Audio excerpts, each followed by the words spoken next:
হচ্ছে মেন ব্যাপার। তো আমাদের লাইফে এই চন্দ্রগ্রহণ সূর্যগ্রহণের মধ্যে নিজেকে আবদ্ধ রেখে আলটিমেটলি সিরিয়াসলি কোনো লাভ নেই।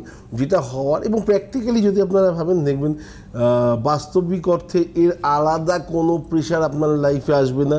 যার পারিবারিক বেশ কিছু সমস্যা ছিল, সমস্যাগুলো অ্যাজ ইট ইজ থেকেই গেছে। যার সাথে শাশুড়ি বৌমার একটা প্রবলেম ছিল, সেই প্রবলেমটা হুট করে আজকে সকালে বেড়ে যাবে না কালকে চন্দ্রগ্রহণ গেছে বলে, বা যে জবলেস রয়েছে সে আজকে সকালে হঠাৎ করে চাকরি পেয়ে যাবে না। এরকম পাক, আমি চাই পাক, কিন্তু এরকম যে খুব খারাপ কিছু হওয়া, খুব বেশি ভালো হয়ে যাওয়া, এরকমটার মধ্যে কোনো বার্তা রাখে না স্পেশালি। এটা গেল একটা জায়গা। দ্বিতীয় কথা হচ্ছে যে যদি মনে হয় সত্যি লাইফে কিছু প্রাপ্তি হতে হয় না, বিশ্বাস করে একবার জাস্ট মন থেকে ডাকুন। আমার মনে হয় যে সেই যতটা সাড়া দিতে পারে এই চন্দ্রগ্রহণ সূর্যগ্রহণ আপনার লাইফে তার দাগও ফেলবে না।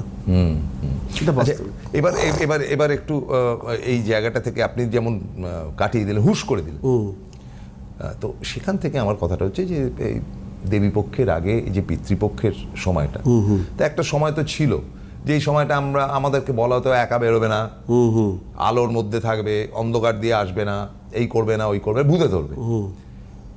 তো সেটাকেও তো আপনি ভাবলেন। তাহলেও পিতৃপক্ষের এই স্প্যানটাতে কিন্তু আমরা দেখেছি অনেকে পুজো আছে বা নানান ব্যাপারে ব্যস্ত থাকে আপ টু মহালয়া। কেন? তাহলে কি থাকবো না নাকি থাকবো?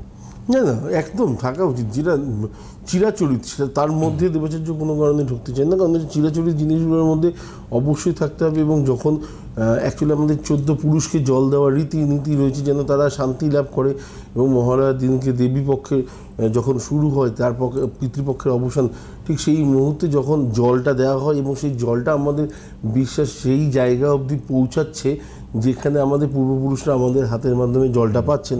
তো সেইটুকুনি কর্তব্য আমার মনে হয় অবশ্যই পৃথিবীতে থেকে আমাদেরকে পালন করা উচিত। এবং এই যে ভূত থাকবে বা ভূত থাকবে না, ভূত সারাক্ষণই আছে আমাদের চারপাশে। এই ভূতটাকে কিভাবে আপনি দেখছেন সেটাই হচ্ছে মেন কথা।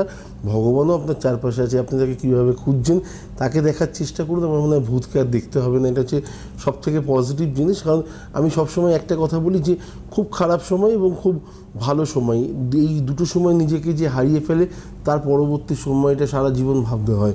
খুব ভালো সময়ে নিজেকে এমনভাবে তৈরি করে রাখুন যেন খুব খুশি হয়ে কাউকে অনেক বেশি প্রতিশ্রুতি দিয়ে দেবেন না।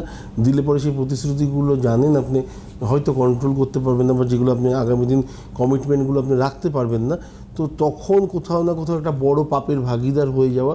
আর খুব খারাপ সময় ভেঙে পড়লেন, শুধুমাত্র দুঃখটাকেই দেখতে আরম্ভ করলেন, দুঃখের পেছনেও একজন বসে বসে সম্পূর্ণ জিনিস দেখছেন, তাকেই আমরা ঈশ্বর বলি, তাকে খুঁজে বের করার চেষ্টা করুন। দেখবেন লাইফ অটোমেটিক্যালি চেঞ্জ হয়ে যাবে।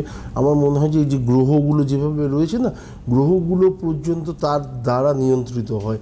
তো যখন আমরা তাকে ডাকতে আরম্ভ করি, খারাপ সময় ভালো সময়, স্পেশালি শনির সাড়ে সাথী, যেগুলো নিয়ে ইউটিউবে হাজার একটা মন্তব্য রয়েছে।